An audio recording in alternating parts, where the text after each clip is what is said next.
So it has started.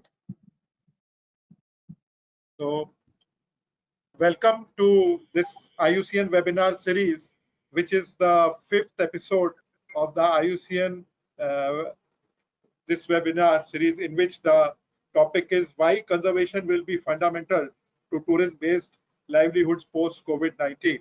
And this today's webinar series under the IUCN Leaders for Nature program, we are partnering with the Balipara Foundation on this very, very important theme of today's webinar, that is integrating Naturenomics in tourism industry. And in today's webinar, we have very, very good eminent panelists who are specialists in this field, and the detailed introduction will be given by the Prabir when he will be taking up further for the moderation. But let me just briefly tell you about the today's panelist. We have Ms. Husna-Tara Prakash. She is owner and managing director of Glenburn Tea Estate and Boutique Hotel in Darjeeling. And Mr. Prabir Banerjea, he is a co-founder and managing member of the Balipara Foundation. Ms. Shoba Mohan, she is a founder partner of Rare India.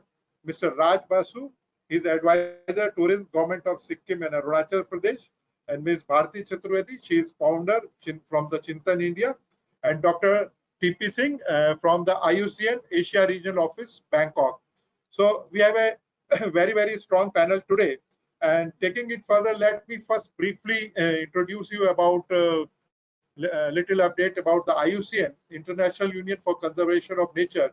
It is one of the oldest and now it is one of the largest conservation network organization globally, which was initially set up in 1948, and it has contributed a lot in more than 70 years of journey in shaping the global conservation agenda, ranging from the World Conservation Strategy, then coming up of the Rio Conventions, and now in the present context, post-2020 biodiversity framework. So now we are facing the challenge of the COVID crisis, and the COVID has taught us a lot of learnings which we need to take off further, because everything has come to a standstill. Now this is the time we need to look how we want to see our future, how we want to see our cities, how we want to develop further, what meaning should be given to the development.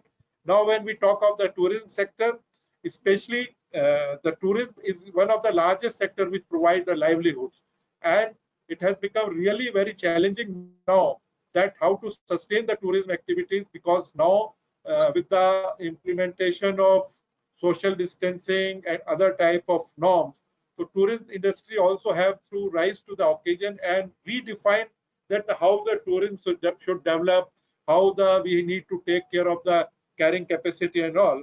When coming to the further topic of today's thing, with the nature economics and the tourism sector, because when we talk of the tourism related contribution to the GDP, we only talk of you can say various type of economic factors that include tourist footfall and revenue generation in terms of that. But the tourists who visit these places, what is their cultural value, what is the, you can say, importance of contribution if you value it in terms of the economic terms, and at the same time the surrounding nature, the forests, the seas, the coastal areas, the mountains, which have their own value, and they are never reflected when we calculate the contribution of the tourism in these sectors, and only we think of the tourism industry in terms of the revenue earning by the tour operators, revenue earning by the hotel industries, and these are the factors. And now with the post-COVID challenge, how to sustain the tourism industry, how to ensure that the livelihood which tourism industry generates, it should remain at the same level, taking into account the carrying capacity of our tourist infrastructure, because sometimes we see that most of the tourists at some particular season, maybe New Year or festival season, everybody want to go at the same place at the same time, and that also creates a lot of congestion. So these are the lessons learned. Tourism also has to go together. The local people also have to be provided the livelihood. So how to ensure this balance? At the same time, we have to ensure that surrounding forests and the very natural capital which sustains this tourism activity, because if that is degraded, then the entire tourism can also be endangered. It cannot be sustainable. So with these words, I welcome once again to all the eminent panelists and all the attendees. Further to that, let me also welcome Dr. T.P. Singh. He is from IUCN Asia Regional Office, Bangkok. And welcome, Dr. T.P. Singh, sir. And this is the occasion, sir, when IUCN is already advocating, even prior to this COVID thing, for all biodiversity conservation and other climate change related issues, the development of the nature-based solution is standards. And somehow with this COVID crisis, it has become more and more relevant, because when we see now in the present context, the surrounding air, the surrounding water, the clean water, clean sky, birds chirping, and the twinkling of the stars in the cities, movement of the wildlife in all these things. And this should be, I think, the baseline. And for this baseline, I think nature-based solution is key to that. And for the tourism sector also, this matters. And with this word, sir, may I request you, sir, because IUCN also taken very good initiatives for business under business and biodiversity program, and has number of other initiatives which are in pipelines. Welcome, sir. You can update from the global and regional perspective of the IUCN, sir. Thank you very much, Vivek. Thank you very much. And I would like to commend IUCN India, which amongst all the IUCN offices we have in Asia has been very prominently presenting these webinars on various issues which are of topical interest today. Before I start, I would also like to thank Balipara Foundation. Balipara Foundation is our IUCN member, and I know that they've also organized several webinars recently. And I was part of one of the webinars, and they were very useful, again, very topical, of very topical interest. Now, as you all know, that this is part of the Leaders for Nature series. So I would just like to say here that Leaders for Nature is an opportunity to bring together private sector and other business houses so that they can also benefit from the role biodiversity can play in terms of mainstreaming their activities, how we can actually work together in building capacity. We learn from businesses, and businesses learn in terms of what we expect from them in terms of mainstreaming biodiversity issues, etc. And based on this, India started this Leaders for Nature program several years back.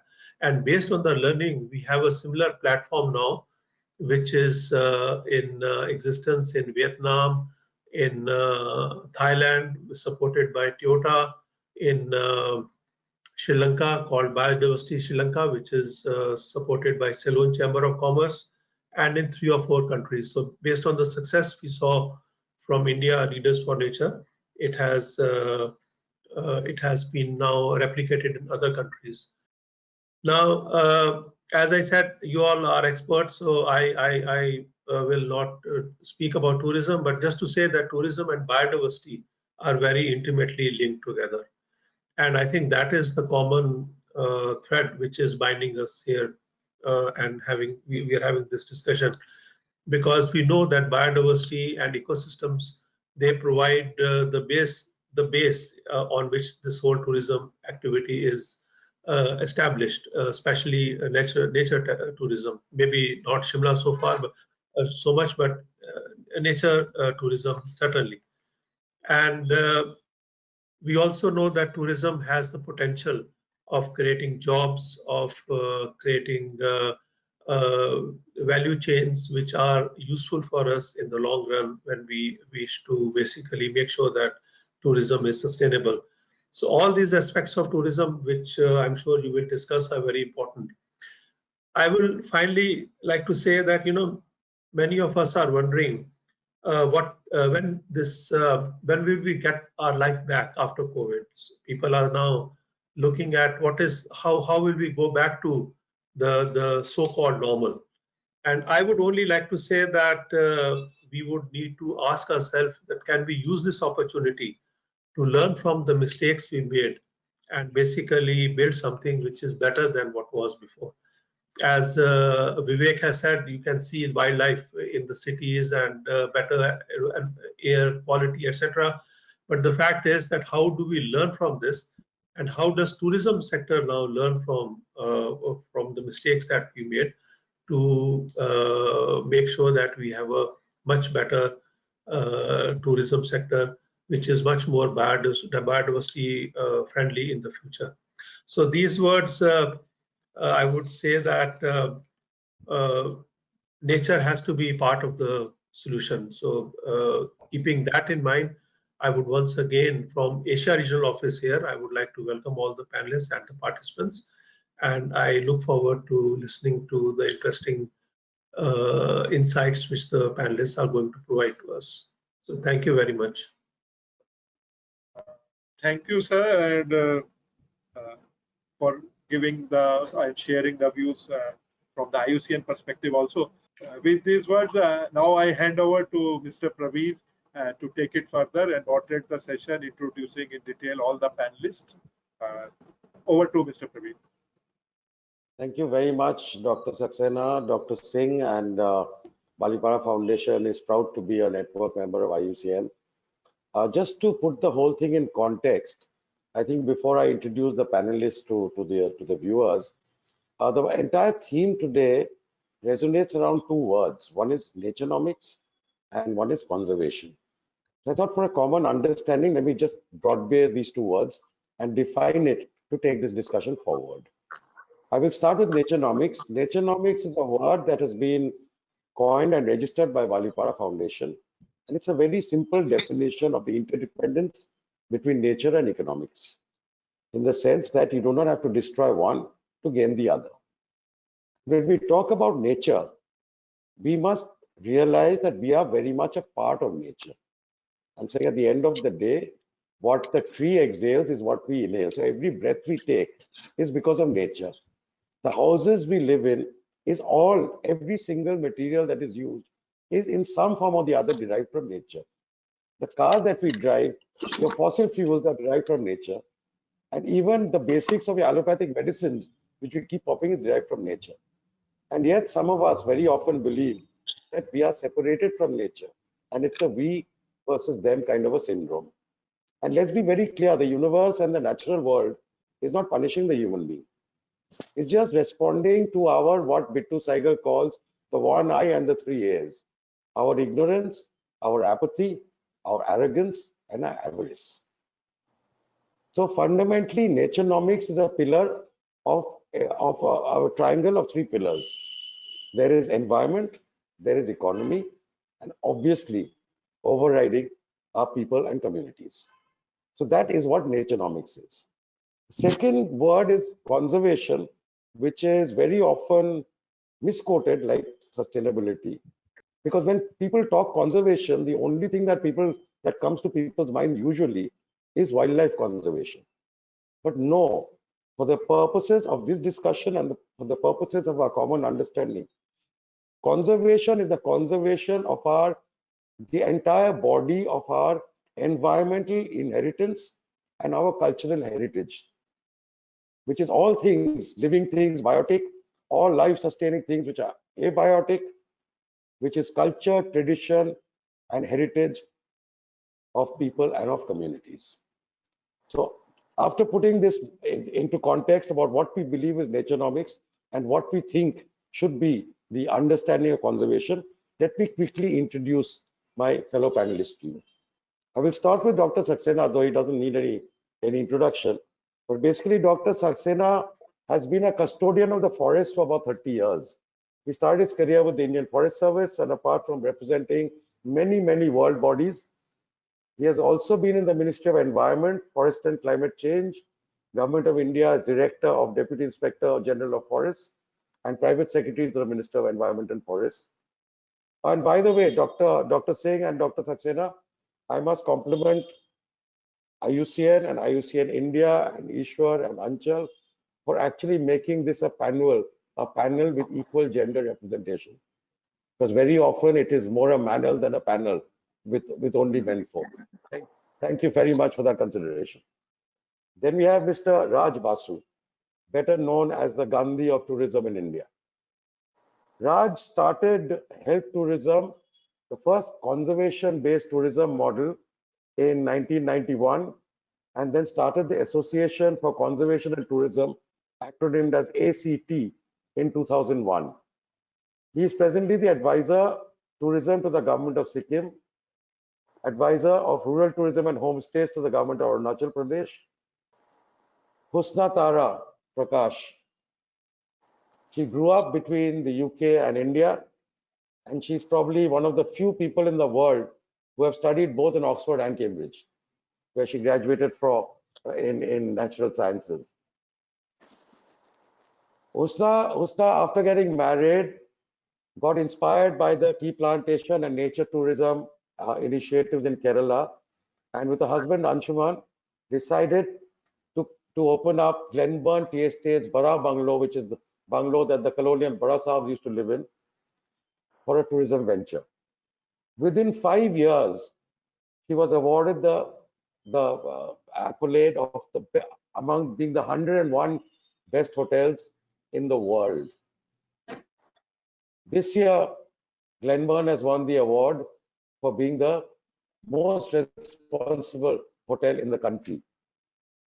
Shoba is actually a zoologist, by education, but she got into the tourism trade, and she realized after a while that she is not suited for the glitz and glamour of conventional tourism. She believes in sustainable tourism. She believes in tourism that provides economic and social mobility for the local communities. She believes in tourism that provides for the protection of biodiversity. She believes in the tourism that actually, what do I say? Actually respects nature and environment. So she's the founder partner of an organization called Rare India, which promotes only what she believes are responsible tourist destinations. And then finally, we have all the way from Canada. Good morning to you, Bharti. Bharti comes with a master's degree in history from Delhi University and a master's in international public policy from the School of Advanced International Studies at Johns Hopkins University. She's a leadership in environmental development LEA fellow and has previously received the Sarai Urban Fellowship.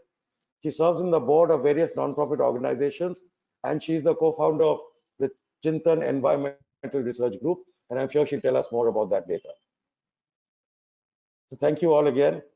I would just like to start off with one general. Thank you, Mr. Prabir. Let me correct him again, because while introducing, I did not give your full introduction. So that's about it. So let me introduce our moderator for this webinar session today, Mr. Prabir Banerjea. Having worked with the multinationals for over 2 decades, Prabir embarked on a new journey in 2005 to work on conservation and social restoration projects, and co-founded an NGO called Balipara Foundation, which headquartered in Assam, and co-created the term Naturenomics. He has been part of the team that we started with just 3 members and has now grown to 100, including PhDs and subject matter experts in the areas of environmental and ecological assessment and management. Being a tree planter's son as also his senior partner, he also felt it was payback time to the environment and people from the tree tribe and other ethnic communities for the incredibly happy childhood he had experienced, and thus was born Wild Mahashir, the heritage homestay social restoration project for the tea tribe community, followed by rural homestay projects among 5 other ethnic tribal communities of the region, directly impacting livelihoods and societal status of over 500 households. Following the principle of Naturenomics, which is certainly a new term and which is also a need for today's consideration in the present day context and for the future also, the Wild Mahashir property developed for experimental and mindful tourism now resides within a curated 22-acre Eastern Himalayan botanic arc, orchidariums, bamboo-setums, a seed museum, a nursery with over 1 lakh saplings, and a Naturenomics school that imparts knowledge on the ecosystem services that nature provides. In spite of a fully homegrown and in-house trained staff, Wild Mahashir has been recognized by Walk magazine as being among the top 10 nature destinations in India and has till date hosted over 14,000 guests from 42 countries. So very, very good initiative and great achievement. And once again, now handing over to Mr. Prabir to take it further. Thank you very much, Dr. Saxena. I'm just going to launch a simple question for people to understand the kind of work and initiatives you have done and you keep doing and you will keep doing, I'm sure. If you could just share with us your journey and how you've actually integrated the principles of naturenomics and conservation in doing whatever you've done.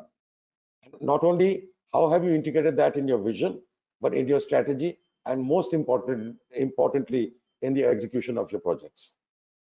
So I would actually like to start with Bharti. Thank you. Thank you very much. I think what might be interesting to us briefly, and I'm because I'm in the midst of an audience, or rather a panel, co-panelists with way more insight and depth and experience. And Chintan, on the other hand, works really on circular economy issues, and our whole focus is how do you protect the planet, whether you look at air pollution or materials, and how do you kind of use those to either create jobs or fight poverty. Both of these things are quite germane to the work that we do around environment, and our main work has really been around air pollution and waste, but the work around waste is now moving to the whole circular economy work. And so I think so thinking on my feet, because there's no presentation, I think what I was going to talk about, and I'll summarize it, was really looking at two contrasting sites in Uttaranchal that we were working on, and what were the kinds of insights that we got and how these changed as we began working. So we really began.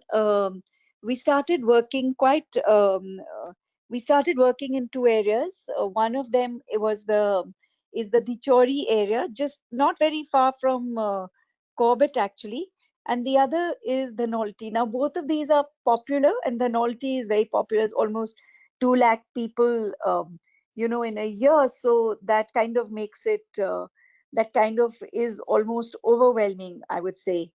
And our mandate, we were working with the Forest Resource Management Project, which is funded, this part of it is funded by JICA. And the mandate and why someone like Chintan had come in was they they began to look at, they said every place gets really trashed, and what do we do about it? And we do all these cleaning drives, लेकिन फिर 1 महीने बाद फिर से खराब हो जाता है, it gets dirty after a month. Chintan's perspective is always long-term institutional change, landscape level change. So we did 2 or 3 things. So I'll talk about Dhanolti first. What we did with Dhanolti is we worked with both the Panchayat, obviously the Forest Department, but the Vyapar Mandal, because they were actually farmers who'd set up their shops, and they were, they were actually basically had moved almost completely to depending on tourism. And in a nutshell, what we did was we set up a doorstep collection, and we charged for those services, and there were local people who were hired and trained, but we got somebody from outside whom we trained first quite intensively to manage the project. And when we started doorstep collection, we did segregation. Our focus was reduce all the waste at the doorstep, which means that can you compost? And we got almost, I think, 50 composters, and the smallest of hotels, even with 3 kilos a day in peak period, were managing to compost. And it worked quite well even when it was fairly cold. But we were also really interested in looking at how do you reduce these plastics, because what was happening was that in places like this, which people in large cities often forget, that you can have like a piece of iron and that might not be recyclable because of the cost of retrieving it from distant locations, and the complete loss of complete the way it works. So we used two strategies which are actually quite intuitive, which was that we would just try and reduce the plastics. And, that's not a new thing, but the point is, how do you do it when there's very limited budgets, when the tourism is not completely, people with, it's a modest kind of tourist place. So we replaced a lot of cutlery, a lot of single-use plastics, did all this composting. And the idea really was that who will ever come to, why would, one of the problems with plastics is that whatever you do, it was getting into the forest land and into the farms below that, through rainwater, etc. And the problem with that is that if you are going to allow this to happen, the plastics, we all have got those WhatsApps that say, well, here all these plastics will take 600 years to decompose or whatever. But that's quite a fallacy, because it doesn't, decomposition is not relevant to us anymore. What is relevant to us is that this becomes microplastics, which are smaller than 5 millimeters, and this causes a huge impact on nature. And this includes, pretty irreversible metabolic damage in, whether you're looking at fish, or whether you're looking at, well, there's lots more work that's been done on molluscans and, lower order creatures.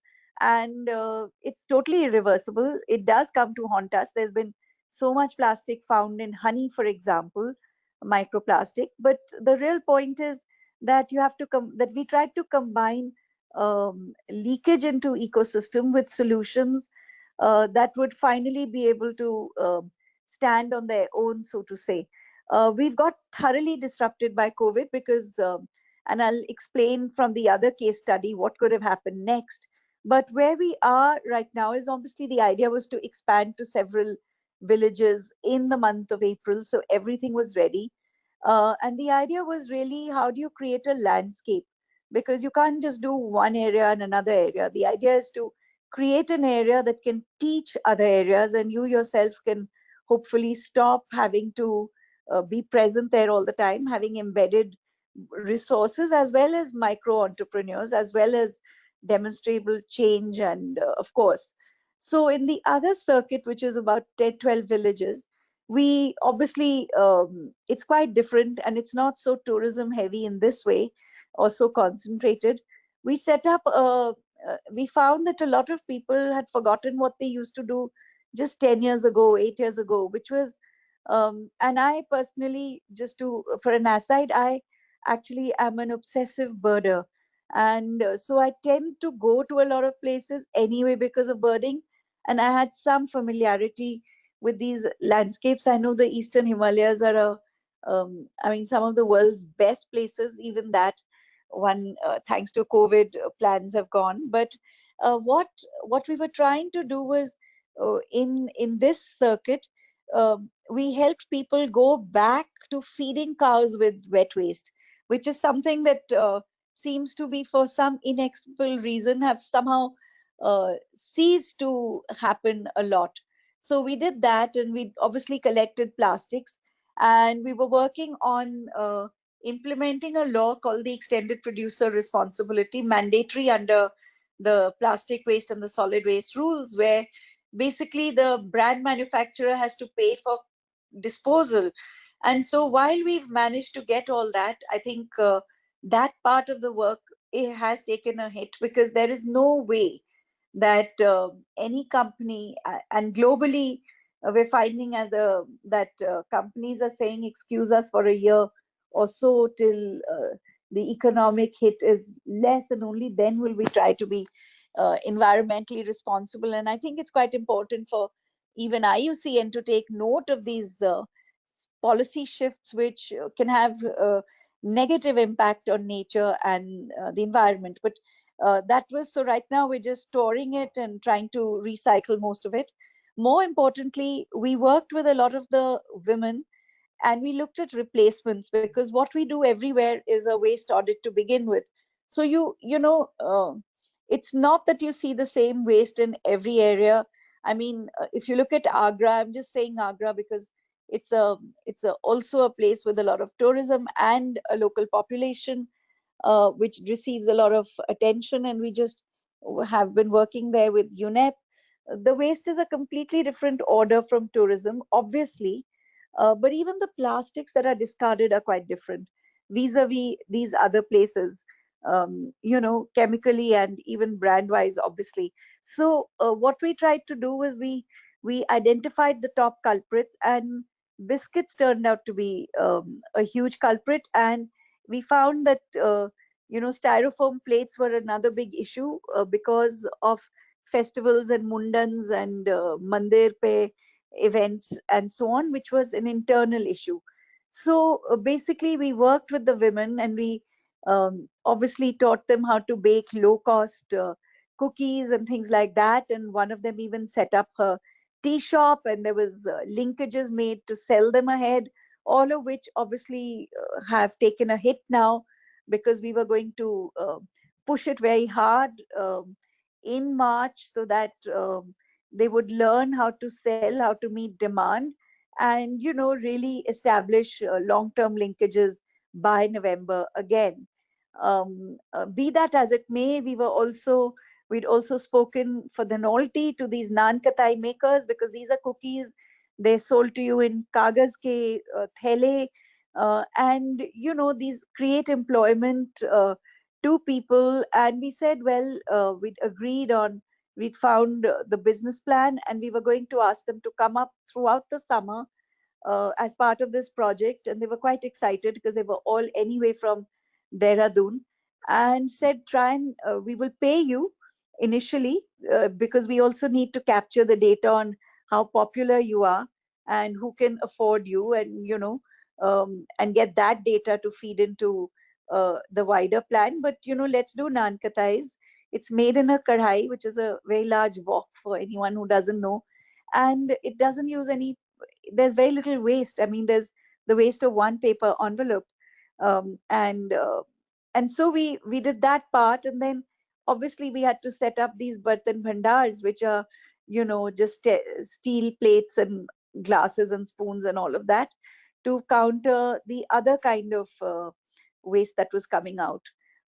And that was very popular because it was run by a combination, in some places by the more dominant women's self-help groups, but in other areas by other kinds of actors. There's a mandir that's very active and also a culprit for some of this.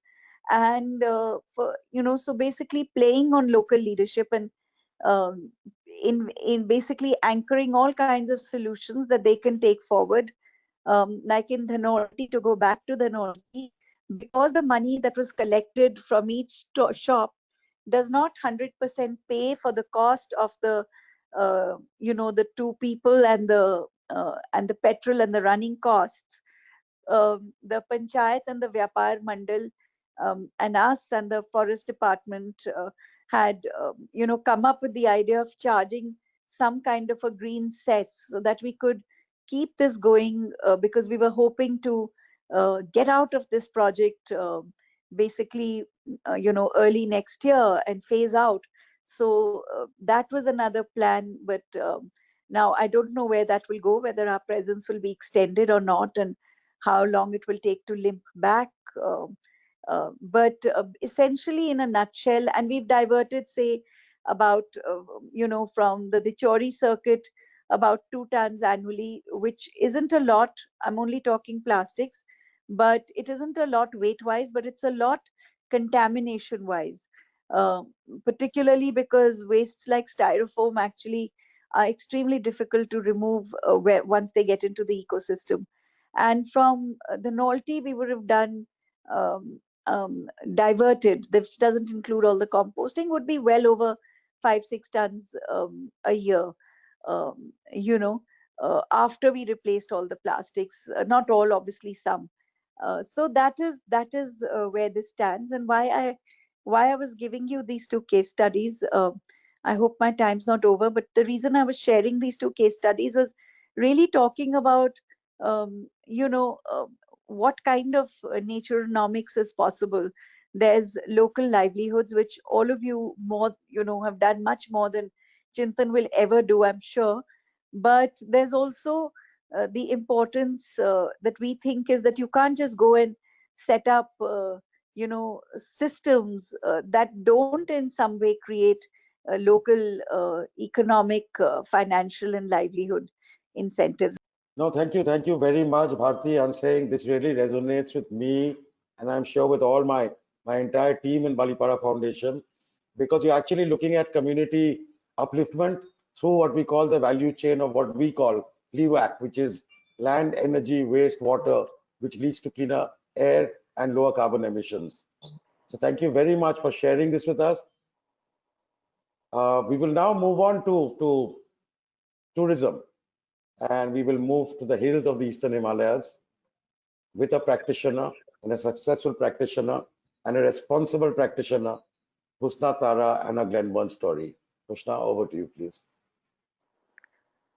Okay, thank you, Prabir. So talking about Glenburn, I stumbled into tourism 22 years ago when I married into a tea planting family and found myself living on a tea estate. And the story really grew from there. It was me being placed in an environment that I didn't know very much about. I learned about the community and the workings of the tea estate, and found that the whole process and the people and that human touch that goes into making a cup of tea is something really incredible. And tea is one of the beverages that is drunk the most after water. I think 1.5 billion cups of tea are drunk every day. 25,000 cups every second are being drunk around the world. And for people to not really know about where that product comes from and the kind of community that is attached to that was something, that was a real eye-opener to me. So when the first 2 years of our marriage, we were on a tea estate in Kerala. And in 1999, things were really opening up in Kerala with tourism, and they were becoming very successful in the whole God's own country Ayurvedic sort of model, that we started thinking about doing something on that estate, modeling it on the vineyards of Europe and Australia and the Napa Valley, where people were invited in to learn about the whole wine culture experience. And then we happened to sell that tea garden, and Glenburn came into our hands. And when we went up to Glenburn and saw this incredible 1,600-acre private estate with 1,000 acres of private forest, 2 rivers, you looked up to Mount Kanchenjunga, the 3rd highest mountain in the world. And who were the guardians of this incredible piece of nature? It was the community. It was the local people that lived within Glenburn. There were 1,000 workers and their families that had lived there for generations. This community was brought in from Nepal by the British in the early 1800s, when they were the British East India Company was gifted this part of the country by the King of Sikkim. And there was no local sort of community there to grow the tea and to pick it and to start this tea tradition. And so they brought communities over from neighboring Nepal, and these people settled in the region. And today it's these 4th, 5th generation families that are the guardians and the custodians of this incredible land. And today, Darjeeling tea is certified as a geographical index. There are only 87 tea estates that can produce Darjeeling tea. And about 3 or 4 times that amount is sold in the world. So there's a lot of sort of fake Darjeeling tea that is being sold. And that's making the viability of this region very precarious at the moment. There are very few tea estates in Darjeeling that could really be called viable at the moment, because the cost of production has gone so high, mainly based on the labor that are required to support the workers in the community that are required to support this industry.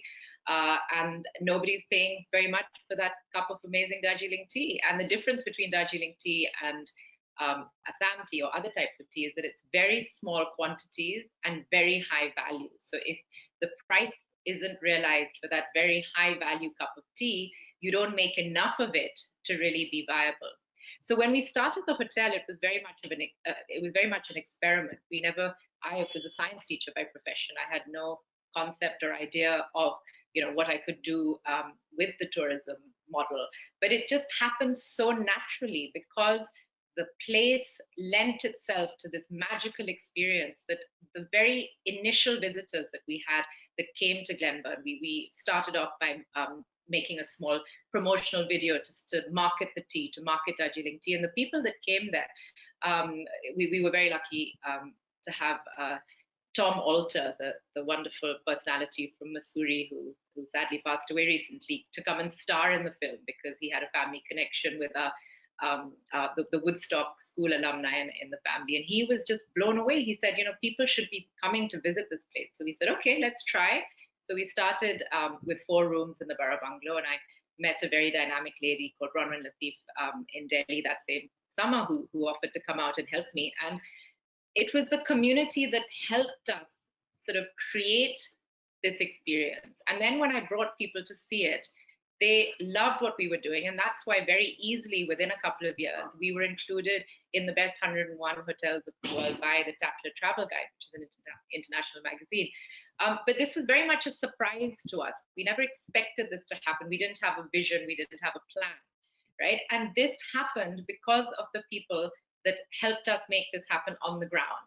So we now have 55 staff that look after 16 guests. We only have 8 rooms, and people still laugh at me when I say that I have an 8-room hotel, right? But the guests who come and stay with us have access to 1,600 acres of private estate and are looked after by 55 members of the local community who have now been trained, and very easily trained. I didn't have to work very hard with them as service people, as housekeepers, as drivers, as gardeners, as security guards, as birding guides. We currently have a golden mahseer program down by the river where we're trying to conserve the golden mahseer. So it was so easy to use what we already had on the estate to create this economic model that I can now see is defined beautifully by Prabir's concept of Naturenomics, where you use what you have already, you use the local community, and you create a model that can sustain the tea estate. And today, Glenburn is still alive because of this tourism model. And hopefully it will continue to be able to support the tea estate and allow this to flourish even further. And what we're doing in the river this year with protecting the golden mahseer is just an extension of the conservation that we are being able to practice because of the economic model of the tea estate. Can you all see it? Can you see my screen? Yes, Husna, Yes. we can see your screen. Yeah. Yeah. Right. Okay. So this is the experience. But it's not on. It's not on. Yeah. Now we can. Now it's. Yeah. It might lag a little bit, so if my voice doesn't match the slides, just bear with me. But I'll just take you very quickly through the fact that, over 22 years, we've had all this international press. How could that have happened in a remote tea estate where the only people we employ are local villagers, right? It just goes to show that if you trust the local community, if you believe in what they can do, you can create a world-class product. And this is where going back to nature, going back to the local communities, not trying to fly in fancy chefs and fancy ingredients, and just celebrating the natural heritage and the local environment can actually create something that is incredibly viable. So these are the 87 tea estates. That's Glenburn up in the top right-hand corner, and these white patches are the private forest, the 2 rivers that run through it, and we're on the border of Sikkim. So we are blessed with this incredible landscape, which you can see in some of these slides. These are just a very quick sort of show of what we've done, but I wanted to focus on the food, the eating experience, the local kind of produce that we try and bring into our menus. We grow a lot of it, and what it's done to the tea plantation itself. The 1,000 workers and their families that live within the estate are really the people that bring this alive to people. And nobody really realized that so much went into their cup of tea until they came to us. And now more and more people are visiting and realizing that the human face behind a cup of tea is something that really needs to be valued. And that story of tea. This is 1,000 acres of forest. We have a log cabin by the river. This is where we're developing the mahseer program. And there's a footbridge into Sikkim. There are village walks. Bamboo forests, so incredible biodiversity, incredible amounts of sort of space that and flora and fauna that we're trying to sort of preserve through this. And these are my local gardeners that are now bird watching guides, and some of them have now mastered English beautifully, and others just speak in their little broken Nepali, come Hindi, come English, but they are able to translate what they need to do.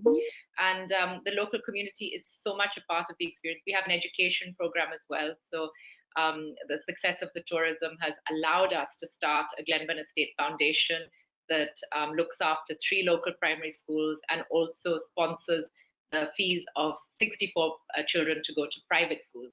We have a music and dance academy where we celebrate Nepali heritage and culture and help these children learn about their heritage and their traditions. And once a year, we have an annual festival.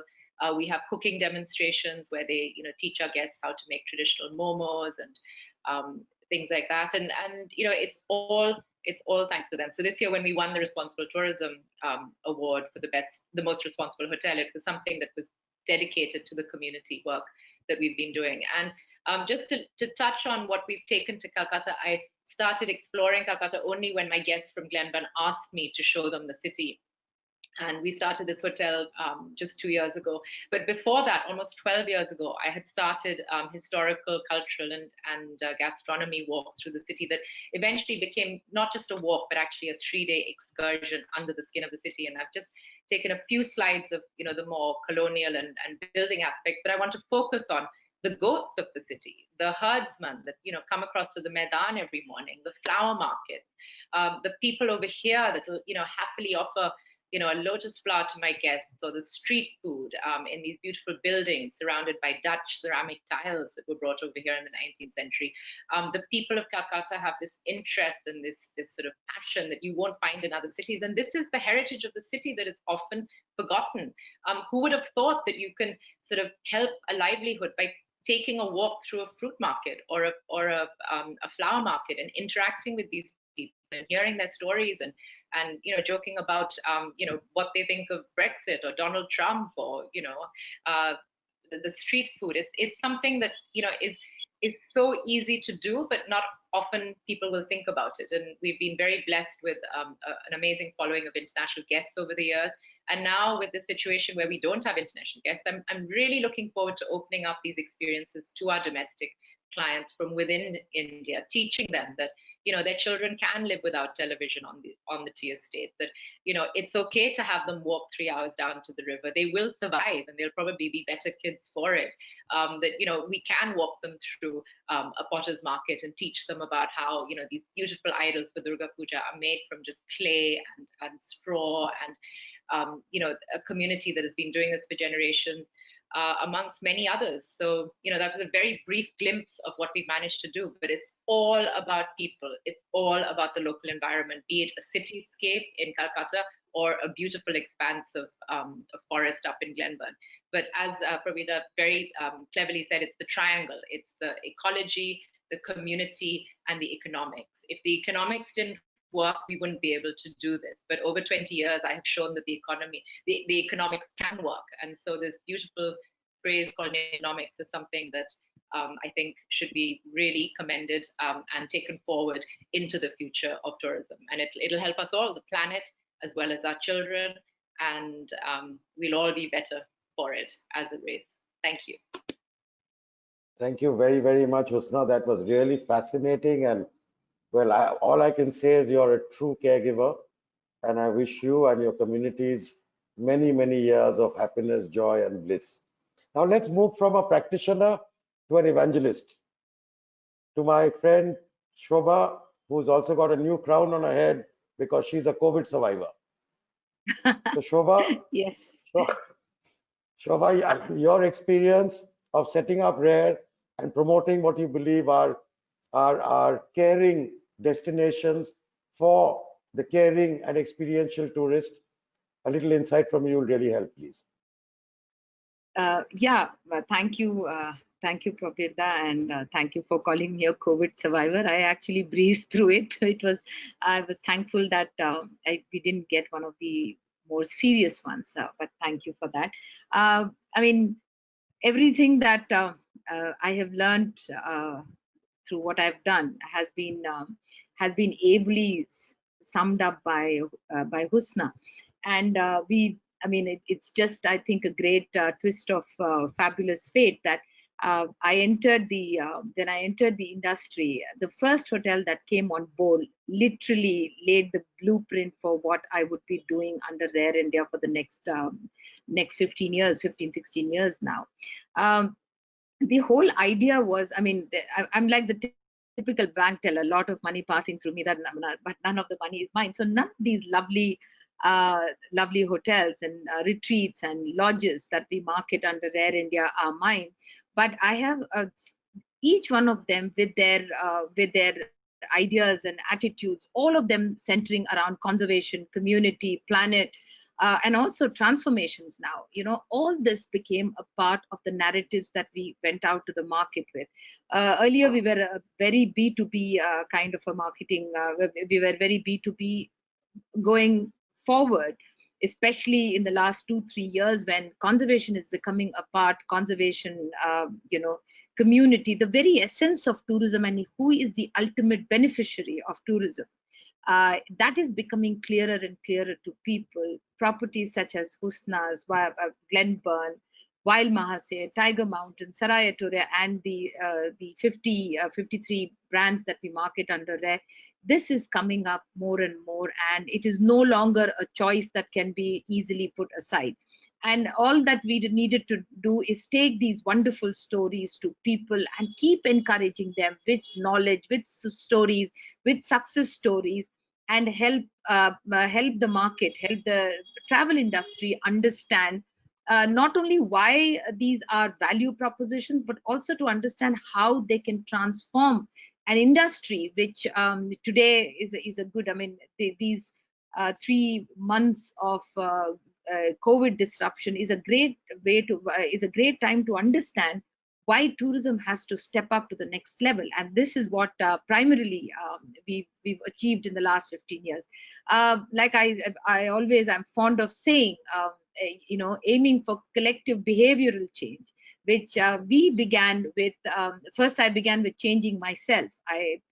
Despite coming from a small town, despite being a part of a lot of interesting things as I was growing up, also a very traditional upbringing, being a science student, a lot of what Husna and Prabir promote and also endorse as a part of their properties is also something that continued to inspire me, and every day is a learning process. And this is, I think, for me, is one way to aim for behavioral change in the way travelers explore their choices, right? So which means instead of wanting, this is a picture from Kipling camp in Kana, that's Belinda with Tara. The whole narrative about how the community is involved, how there's an elephant on site, how the entire focus is on mitigating man-animal conflict by basically getting travelers and tourists to understand and fall in love with the jungles, and understand that every tourism and hospitality project is its primary aim to ensure that the destination is pristine, and it maintains its integrity, while the final beneficiaries of a tourism product has to be the community that is in these host destinations. Of course, the product then becomes the center of attraction. You had a look at, I think Prabir will also show you Wild Mahasir, and you saw what Husna put out as a product. So the product is the center of attraction, but the everything, all the service, the way the product is built, which is inspired from the local heritage, or from the by the vernacular architecture around, or from the habitat, I mean, from the biodiversity of the region. So all these products become the center of attention, but it aims to focus your attention to the property and the experience that you're going to offer. Then human interest stories become very, very important. A simple image like this, and what Rare does is, and what we've been trying to do, and what we've achieved so far, is to use powerful narratives to kind of keep directing tour operators and travelers to this beauty of tourism that works on these. I mean, I didn't know that there was this a triple bottom line, and each one of my hotel can talk about a triple bottom line in a very, very different. I mean, for instance, Husna said ecology, economy, and community, and at the end of the day, the triple bottom lines for each of them always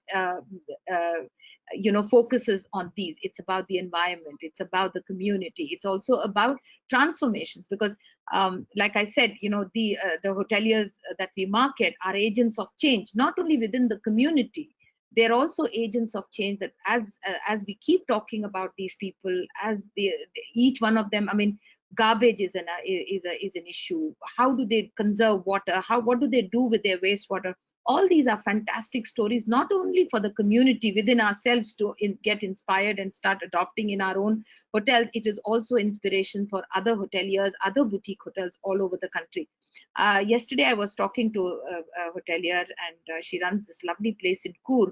Just to hear this word, that we are a zero waste retreat, is like music to my ears. I mean, it takes a lot of courage, it takes a lot of work, it takes a lot of training to be sitting in a position like that. Then we kind of build the community. So one by one, Husna has been one of the, one of the first people, one of the first 10 hotels to come on board, by building the community, by getting them to share things, and also by getting, as a community, the tour operators or travelers, once they look at Husna's property and they see that it's a part of this community, they automatically know that each and every hotel endorses these common ideas and principles. We've been promoting this in various ways. We've been promoting sustainable luxury. I mean, when we put this idea out, conscious luxury travel is future ready, there was a little pushback to say, why are you saying conscious and luxury? But it is a luxury. I mean, today, and it's just that we would like to define luxury very differently. For somebody else, a mile-long buffet, you want to talk about a mile-long buffet as luxury. For us, farm to table, fresh food and local ingredients are a luxury in itself. So, which is why we kind of went with the word luxury. We started calling it conscious luxury, because we believe once you're conscious about this, once a traveler is conscious about what the impact of his travel is going to be, or is on the environment and the host destination, he cannot but take the gentler choices. He cannot but look at opportunities that will only help the local community and also promote what he believes is a very, very sustainable choice where the environment is concerned. We ran this wonderful campaign last year. This is called Earth Ka Kuch Karo Warna Anarth Ho Jayega. A very, very powerful statement by this young girl called Agrani Gupta, and it kind of became a very, very important message out, not only to the tour operators who loved it, even if they didn't speak Hindi. When we explained this to them, they really understood it. But also the tour operators and children. I mean, they just took to this whole idea, and it was a very, very successful campaign. So just to tell you how our community works, like I said, we are a community of 53 brands that we market. Some of them have 2 hotels, some of them have standalone hotels, but it is largely focused on the owner, because just like Husna and Prabir, that they lead the idea, they believe what they believe in, they ensure that every person on the property, as the community or as their team members, they are aligned with the idea, whether it's safety and hygiene, given the post-COVID travel conditions just now, or the benchmarks that they have set up for running their properties. These are some of the touchstones we work with. One of the last ones to come in, and you can see that heart shape. This is the human touch, which is empathy for environment, understanding about the community, and also creating transformation experiences, which is only the human touch that can help you understand and follow this. No single-use plastic. We run campaigns. We talk to our hoteliers. I mean, some of them, at least 80% of them come on board with this whole idea that we will not be using plastic. We do not want any plastic, but it is an ongoing work, and we have a sustainability officer who constantly comes up with campaigns, and she runs it for them. Water conservation, how you use your water, what do you do with your surface runoff, what do you do with your wastewater, what are the kind of detergents that you use, and where you push your wastewater into. These are some of the ideas that go under the water conservation part. Wildlife and forest conservation, very important. We kind of moved away from ideas that talked about, manicured lawns and manicured gardens, and started to pitch for wild gardens, started to pitch for rewilding projects, started to pitch for areas where the local, the endemic trees, creepers, shrubs and herbs have come about, and that created a little forest and ecosystem in itself. So that's what we started to talk about. Also trying to highlight, conservation issues, the habitat loss issues, the conflict between humans and between communities and wildlife, which kind of goes on to provide an understanding for travelers who come there to understand what are the pressures on wildlife and national parks around India. Low impact tourism, very simple things like what is the locational advantage? Do you want to be in a place crowded with 40 other lodges, which creates pressure on the land that you're on the environment, and also on resources? It primarily belongs to the local community. So hotels that even think about this thing and create locations that are slightly remote, that do not impinge upon the local resources. Generous land to key ratios. You heard Husna, 1,600 acres and just about eight keys. So generous land to key ratios again are something that really defines the kind of earth-centeredness you have. What do you do with your garbage? I mean, again, we run campaigns. We work with Waste Warriors, Meenakshi, who regularly does training programs. She gives insights into training. Our hoteliers even reach out to her, asking her how to do. She kind of worked in the Corbett area and cleaned up over 180 villages all on her own, along with a team of people from the local villages. Local community engagement is very, very high, and this is one of the things that we look for when we are trying to engage, trying to create the community. More than 80% of our hotels have over 80% of their teams from the local communities, creating jobs directly as direct impact, of course, creating jobs indirectly by providing education, medical facilities, health and health benefits. Also indirectly by using local talent. I mean, there are a lot of properties, especially Rajasthan, Madhya Pradesh and things like that, where women have their women and men have their own talents. I mean, like somebody makes hand patted rotis, they are included in the team, so that guests tend to get to savor local handmade bajra rotis. There are people who women who do the lipais, those that mud plastering. So all these talents are also included, and these I look at it as as also another means of engaging the local community. Also buying locally from the local farmers, involving the local carpenters. Some of them use the local potters to put out room amenities like shampoos and things like that. Targeting two things at the same time. I mean, you don't have plastic and disposable bottles that that create that fill your that go to landfill. The other thing is it creates small opportunities for employment and purchase for the local people. Heritage conservation is again very, very big. A lot of these plantation stays, small forts and palaces, all these, if they were not taken up as hospitality projects, which probably would have crumbled and we would have lost it in the sands of time. That is one of a very, very major part of sustainable travel, of repurposing heritage to use them as hospitality projects. Not only that, intangible cultural heritage.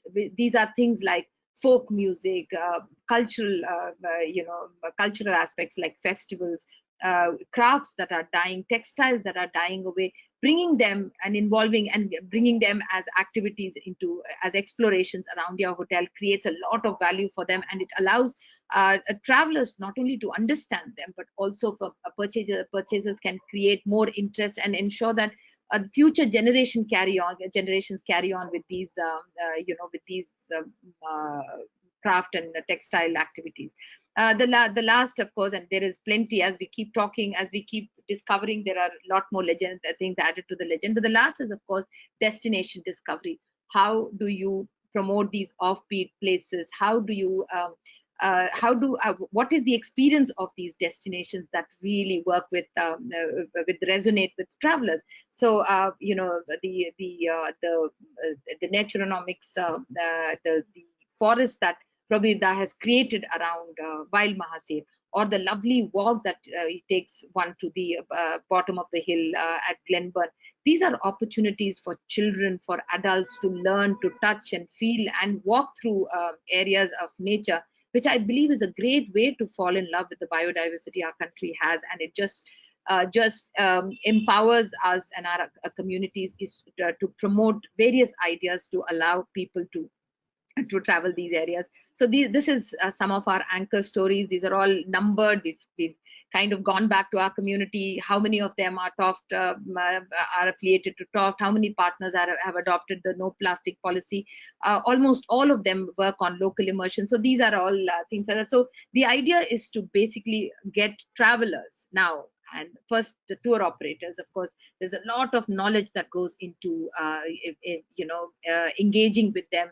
They are thrilled. I mean, stories really inspire people, and the way we put out our properties with the legends at the bottom basically tells you that these people endorse these these touchstones, which are basically the for any responsible travel, for any tourism activity. These are the elements that are required to be to promote yourself as a responsible tourism and a sustainable product. So that's the thing I just want to tell you. You would have seen a leaf floating by. This is the leaf Ginkgo biloba, which is called the Maidenhead Tree. It has been in existence since the dinosaurs, and it's also called a fossil tree. It has survived the Hiroshima and Nagasaki. It originated in the east, and today you can find the Ginkgo biloba available at in every corner of the world. There is one specimen in Manali apparently, and of course, I've seen it as an avenue tree in London. I've seen it in Paris. I've seen it in New York as an avenue tree. The idea is that any idea of conservation, whether you are marketing it or you're promoting it on ground, you're working on the field, but the whole idea of conservation, sustainability, and also earth-centeredness has to be propagated by people, just like the Ginkgo biloba. It moved from one place to the other across the world because it was propagated by human hand. Conservation is like that. Conservation has to be taken up as an ideology. It has to be taken up as a future and has to be spoken about passionately by people, and the travelers are the key to this. Every traveler who comes to a Wild Mahasir or a Glenburn tea estate, he is a transformed individual and takes back stories, takes back ideas that kind of changes his life towards a better and a more environment-friendly world. Thank you, Prabir. That was my presentation. Thank you. Absolutely, absolutely, absolutely overwhelmingly outstanding. But before we get on to Raj, just to talk about, people, the discovery of new destinations. The history of tourism began when? The history of tourism began with the Roman Empire, where the Roman nobles used to go to what they called nature and revitalizing areas to get away from their city life in those days. The same thing transformed to India as well. But maybe in India, the whole thing of mythology, pilgrimage, and the mystique of waterfalls and caves got added into the whole thing. I think we need to go back to that, and we are going back to that. And while Shoba is actually working on this whole process of transformation and knowledge mobility, I think Raj has already achieved a lot of that. So Raj, over to you. Thank you, Prabir. Yes, like the others, I do not have a presentation to make because my presentation is on the ground. All you have to do is to visit to see the presentations. And secondly, I'm not a marketing person. I'm basically someone who is part of the movement of conservation and tourism, which is local. So it's all more of field work. So it's good that you gave me less time, 10 minutes, because I do not have much to speak actually. But coming down to what we were just discussing, there is one thing in principle that I believe is conservation and tourism without ownership of local people is impossible. The first thing we have to understand, because I'm so very happy that today IUCN is talking the tourism language, which means there is some relation between the two, which has been proved through these 3 decades that I have been working on the field. And I've seen there was a time when there were 2 opposite poles. They never saw eye to eye. The forest department never believed in tourism. We have the IFS officers over here. They would agree to that. And it took so much of time working on the ground, talking about it, going away from the bureaucratic way of looking into conservation and protection, where we go back to the reserve forest. When we talked about the reserve forest during the industrial movement, it was reserved for what? Was the question. And then gradually we transformed that reserve into the conservation areas or protected areas. Now protected for what? Protected for conservation. So which was already there in our communities, which we forgot. With this small little 200, 300 years of colonial history, we forgot that conservation is a part of our communities living in Asia. I do not know much about the other areas, because going around Asia, I've seen that, and by seeing that and doing that, we saw, in spite of all the conservation that we had, we were ruling the earth. We contributed to a civilization, and this civilization, it spread through the rice route, through Chittagong and the other places to the rest of the world, giving them wonderful items, and also through the Silk Route through Tibet that we know of.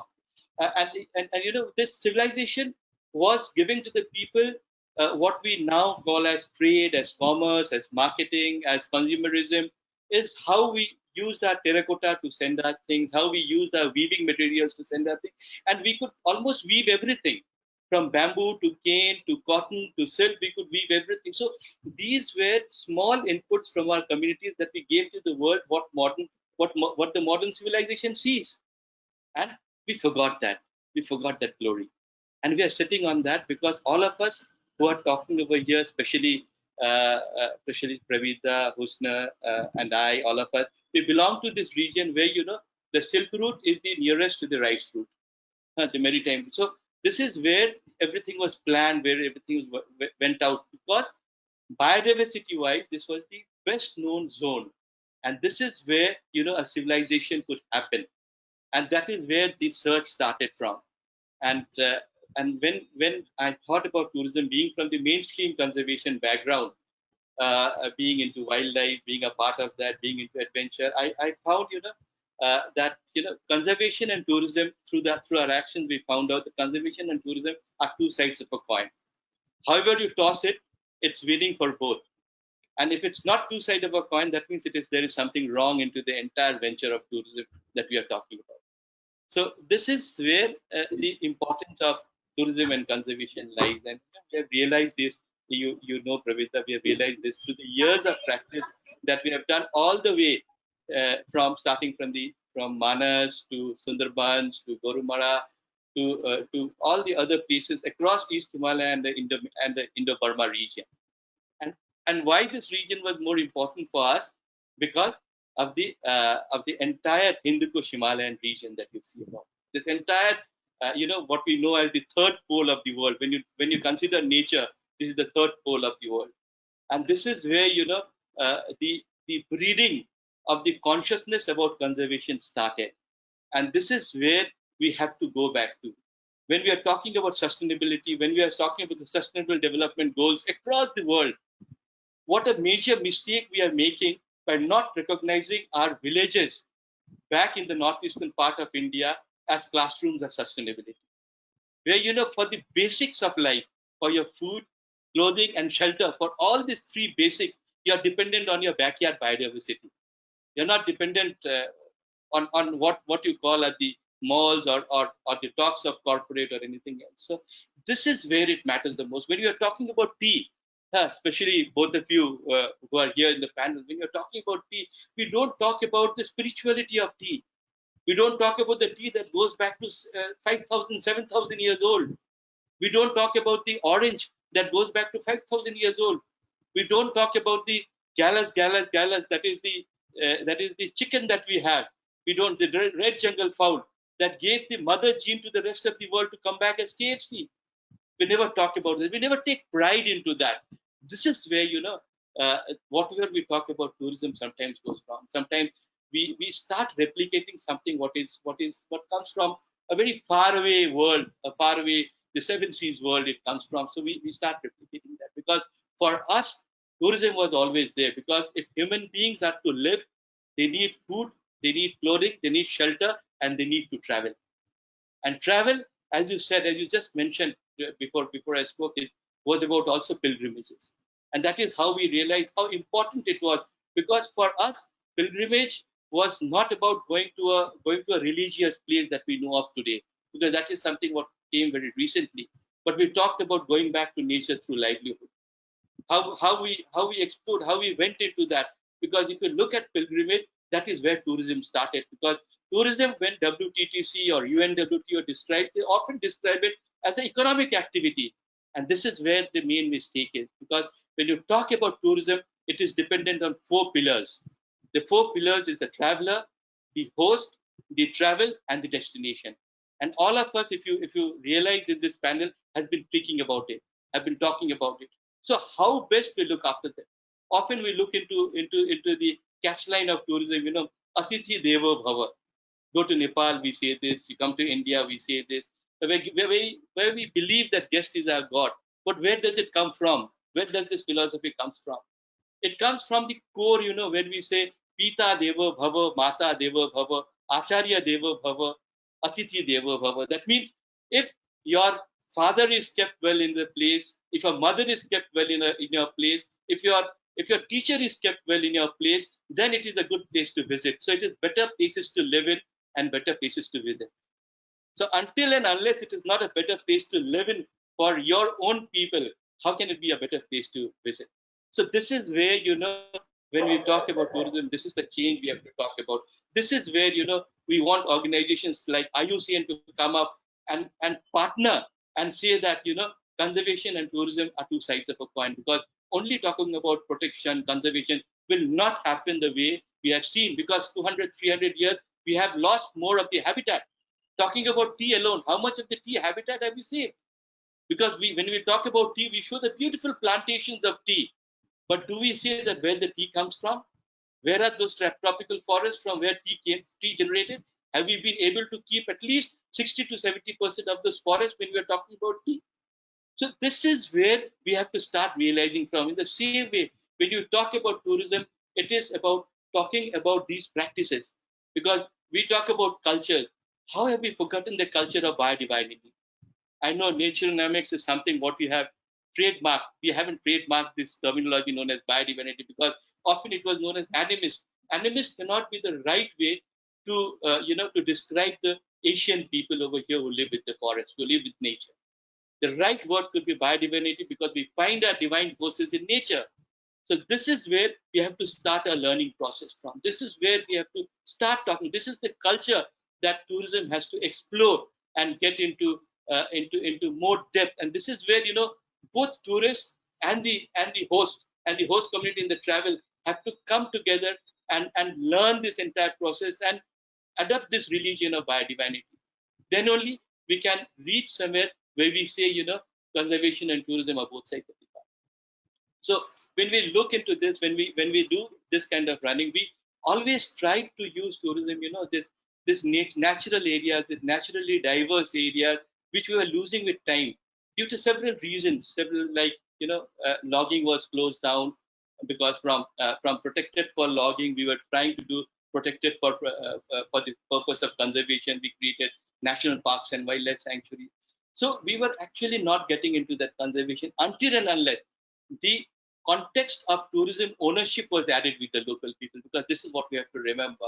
Because most of the time we think that the big organizations, the corporate organizations, could come, create this tourism and bring in the change. No, they can only bring about a surface change. They can only talk about the change, but it is the ownership of the people locally which is going to bring the change, because they are the people who are carrying this entire responsibility of biodiversity.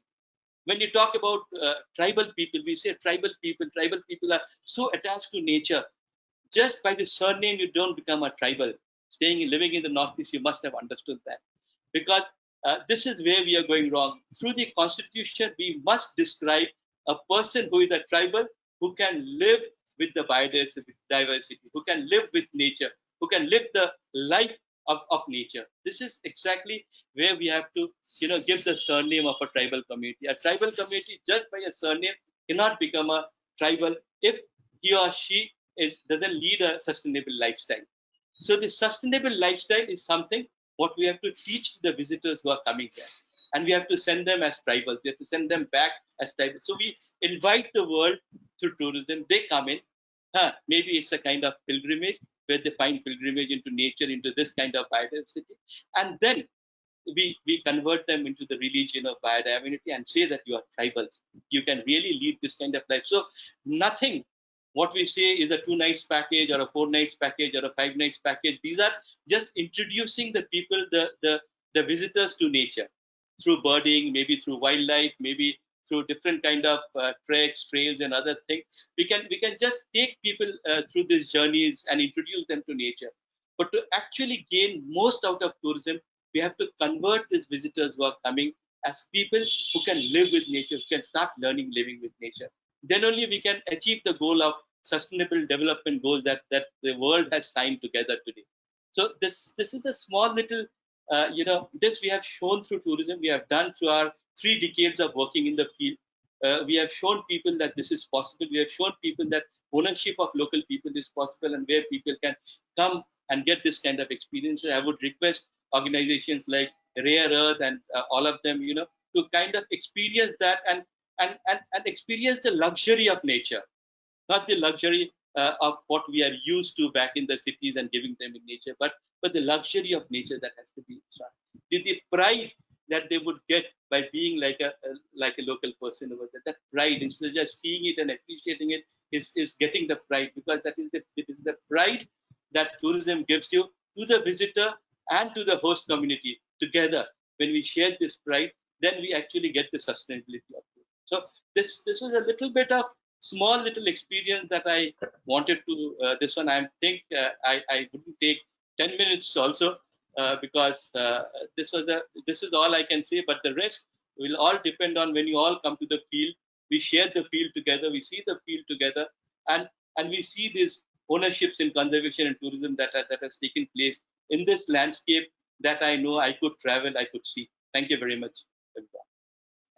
Thank you, Raj. I think you've taken us back to thousands of years in history. You've taken us back to rural and remote, and you've converted us all to biodiversity. I hope your vision and dreams are really transformed to a much higher plane than before. And I'm sure with support of organizations like IUCN, I don't think that day is far away. Husna, I got a question for you. Quick one. We've got 5 minutes more. Quick one. Responsible tourism. We won the award, most responsible tourist hotel in the country in 2020. What is responsibility, and who needs to be responsible? The host or the visitor?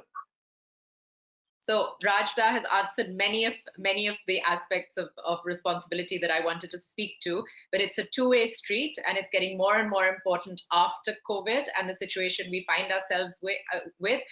As a hotel, we are responsible for the environment, we are responsible for the community, we are responsible for those 4 pillars that Rajda spoke about, and responsible tourism needs to be a transformative experience, and it needs to be conscious. So just as Shoba mentioned, those little symbols that we use as a group for RARE, you have to be conscious in having a belief, in making a choice, and about being aware. Now, a lot of these things travelers do not think about until they come to a responsible hotel where they see these practices being practiced in many of the ways that Raj just mentioned. And that will transform you as a traveler, because you may have kids that come and stay in a hotel that don't use plastic, and they'll go home and they'll tell their parents, actually, why are we using so much plastic? Or why aren't we composting? Or why are our sheets being washed so often when we could actually stretch them to longer? Or why don't we have a compost pit in the garden? These are transformative experiences that responsible travelers get when they visit responsible hotels, and people that believe this and promote it. And that's why it's transformational. And the reason why it's conscious is because a person who chooses to stay in a RARE style hotel or a responsible hotel or a homestay in one of the health tourism sort of networks, or what, in the communities that Rajda is speaking about, then we will be able to transform humanity, transform the planet, and come together as a human race to make everything better. And after COVID, it's going to be added responsibility for the tourist. Because today, when we are looking at how to open up, we are trying to question the people that are coming to us, saying, what are you going to do to protect our community? We don't want you to come because you may bring that infection from a big city into our beautiful community that doesn't have a single case right now. Okay, and that is one of the reasons why we are putting economy to the side and saying we will not take the guests who are calling us up from Delhi and Mumbai, begging us to take them, because we are responsible to our community. And unless you can come and be a responsible traveler, promise us that you'll wear your mask, promise us that you will stay away from our staff and not ask them to be sort of overly in contact with you. If you can take that responsibility seriously, then you may visit our hotels, because we are a responsible hotel and we are responsible for the community and the spread of the disease. And that is going completely against the business model of wanting to get guests in as soon as we can, right? So we talked about economic mobility, we talked about social mobility, and we are just touching upon what Raj and Husna have been talking about, knowledge mobility. How will an evangelist like you actually take this forward at a much greater momentum that you have so far? So yeah, when we were talking about responsible tourism, we were looking at who are the stakeholders who will ensure responsible tourism, right? And like Rajda rightly pointed out, it begins with the travel. I mean, it begins with the lodge. It begins with the people who promote it, and ultimately it lies with the traveler. And then, of course, there are tour operators now who kind of endorse these kind of, they reach out to a larger audience. But for me, sustainability is the aspiration. Responsible tourism is our way to get there. So this is responsible tourism will ensure that we'll go there. And responsible tourism is also a larger blanket or an umbrella that puts the onus not only on the traveler, the tour operator, the lodge, and all the service providers, but also on organizations like IUCN, Responsible Tourism Society of India, TOF Tigers, and also the government officials and the state. Because unless and until some of these, like garbage, how do you, because I mean, with no offense meant, I think we as Indians are very poor at self-regulation. How to behave in a national park, how to behave in a community environment where the land is not mine. I mean, why would I go and ruin that particular destination? So when we don't have regulations in place, it is the state government with policies that will determine that some of the things that we are talking about becomes rules. And eventually, of course, when people start to come in and they start to see how a particular place is has been declared 100% eco-friendly or something like that, these are, I think, transformational ideas that they will walk away with, and also encourage other people to do. Like I said, it moves from people to people. It moves from references. Which is why marketing companies, Radha, I would love to leave everything and come and work with you on the field. But unfortunately, I'm stuck here taking your stories, taking all the information that I get from all of you and all these inspiring stories. And believe me, Prabir, people love it. People actually love to know what happened to that. What are you doing because you don't want to use that plastic. Also, don't forget, traditionally, all of us, whether we lived in the tribal areas or not, I come from a very traditional Tamil family. Some of these things that for us today seems like like something that has come up. I was reading something about turmeric, which was a part of our everyday cuisine, and Starbucks went and made it into a turmeric latte. These are things that are been a part of our traditional upbringing. Thrift was a part of my growing up years. We didn't have a fourth dress to wear anywhere else, 2 uniforms and 1 to wear at home. Bringing these things back, and understanding that luxury is not about excesses. Luxury is also about space, light, time, beauty, environment, breathing space. And these are the ideas that we will take about. And I think it's a growing community. And I think COVID-19, one of the good things the crisis has taught us is people have started to smell the flowers and see the birds. I mean, so I think we're in a good space there. But we need to continue doing our work, because my fear is that when they say they're going to bounce back and they say sustainability will take a backseat, the rare community says, sorry, for a virus whose only defense is water and soap, we are not going to get paranoid and start using these use and throw products. I mean, so, there it is. Thank you so much. And luxury for a lot of us now is to actually hug a tree. Yes. But thank you so much. I think Dr. Saxena, I think we have stuck to our time, though we are 15 minutes behind schedule, but we are within our time frame of an hour and a half. So any closing remarks from you? I personally think this was a very insightful, very educative session, and I'm sure the words and your stories and your insights will reach a much larger audience as we go along through other social media platforms. And Pravita, a I would little bit request, about naturenomics and tourism. If I can just put a line about naturenomics and tourism, of just a course, line. most certainly. Yes, please, please. Yes, because because what happens, with this COVID-19, there's a lesson for the world. What we have been trying, all of us have been trying together, to teach them what responsible, what ecotourism, and all these things were. It was extremely difficult. But now, with naturenomics, we can really define it because the ego has been taken care of. What economics gives you is ego. It doesn't give you anything beyond that. So the ego has been taken care of. So all those who have lot of money, lot of economic resource, they can now come and exchange it with people who have lot of nature with them. So this is the time for naturenomics to go. If Bhutan can grow on gross national happiness, we can grow on naturenomics. So this is what tourism can do, tourism can build today. Please, thank you. Super. Thank you so much. Perfect. This is a perfect ending to our 1.5 hour insightful dialogue, if I may say so. And thanks again, Dr. Saxena. Some closing remarks from you will be great Yeah, before we sign off. thank you all the eminent panelists and all the attendees for a very, very wonderful webinar on such an important topic. And IUCN, as you know, its mission and vision is influence, encourage, and assist society. And IUCN is already insisting and developing the nature-based solutions standards. And certainly, these solutions provide us an insight, the way we want to see our future, because tourism is one of the sector which we can't ignore, because it generates in India itself, I think, more than 4 crore livelihoods, and that all have linkages with various type of businesses and other linkages, which are some are very prominent, visible, and some are invisible. But those linkages and that all value chain has been suddenly disrupted. And at the same time, the COVID crisis is also rooted somewhere in the disconnect with the nature or our disruption of the ecosystem. So the ecosystem services needs to get prominence over the economics, which we perceive.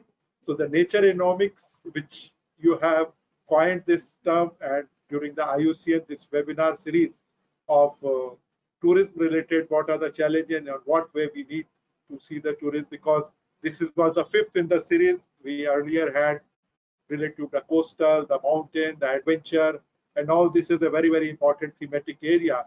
And I hope when we have all the completion of one more webinar is still left. So the learnings from these webinars and whatever compilations of that can be very useful for the policy inputs. And I think together the IUCN network as a conservation organization, we have in India itself more than 40 institutional members, and including the Ministry, Government of India, Environment, Forest and Climate Change, and more than 800 IUCN Commission members. So this strength of network, which is basically the knowledge-based or the research-based conservationist, they really bring into the conservation aspect into the building into the economics, because when we calculate the economics, certainly we ignore the nature contribution or the ecosystem services. And this is the time when we are seeing that we need to care for the nature, we need to take care of the nature, because we need nature. Nature has enormous number of species. Human beings is one of those species. So we need nature for our survival. Nature may or may not need us. I think with these words, I thank everyone once again, and really grateful for your very, very, you can say, valuable suggestions, your experience and your further guidance and your insight in what way this subject is important and relevant. And thank you very much once again. Thank you. Thank you so much. We are humbled. Thank you. Thank you, Mr. Saxena. Thank you so much. Thank you, Prabir da. Thank you, Raj da. Thank you, Husna. So much. Thank you so much. Thank you.